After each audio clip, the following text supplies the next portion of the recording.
그 존경하는 황운하 의원께서 잠깐 말씀을 하셨는데 이 대통령 사면 문제가 있는데요.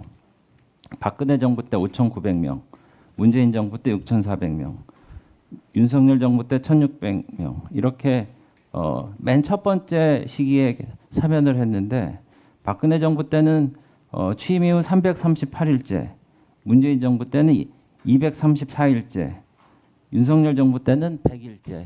그러니까 충분한 검토와 시간을 가지고 그걸 했단 말이죠. 근데 이제 박근혜 윤석열 정부 때는 정치인은 일괄 제외하고 문재인 정부 때는 좀 줄이긴 했어도 정봉주 의원 이런 분들은 사면을 했습니다.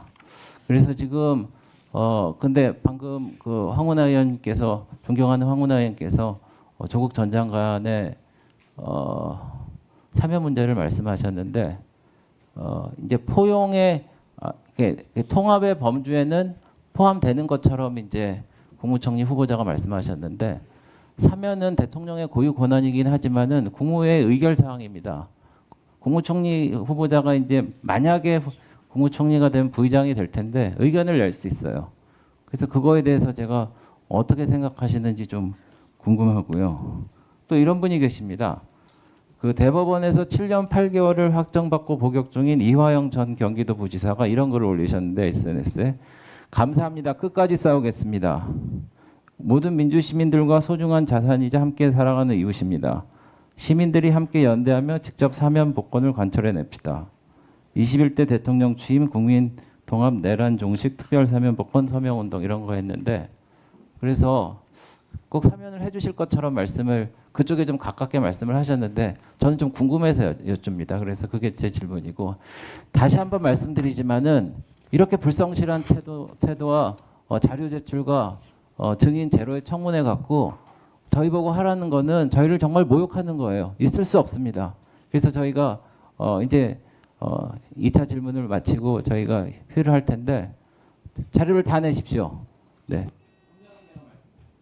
네, 아까 사면과 관련한 황운하 의원님의 질문에 대해서 제가 드린 답변은 다시 한번 반복하자면 딱 이 내용이었습니다.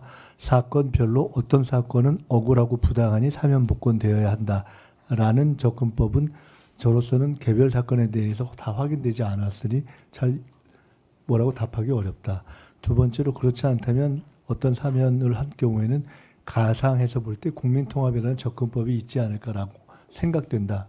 세 번째로 그러나 어떤 경우에든 제가 보는 국민의 어떤 민심은 이번 내란과 관련된 부분, 그 핵심과 관련된 부분에 대한 사면 내지는 어떤 법적 처단을 유예되면 안 된다는 국민의 판단이 있을 것 같다.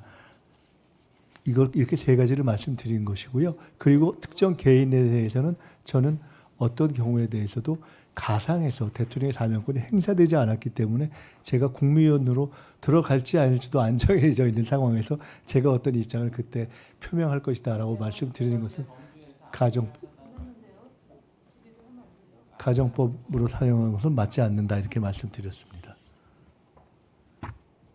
그리고 아까 말씀 주셨던 배준영 의원님께서 여러 가지 사안들에 대해서 적극적으로 야당, 이건 여야를 떠나서 제대로 규명하려고 하는 청문 노력을 하고 있는 것에 대해서 말씀 주신 것에 대해서는 저는 충분히 그 필요성과 이를 인정하고 있다 이렇게 말씀 다시 드리겠습니다. 네. 배진영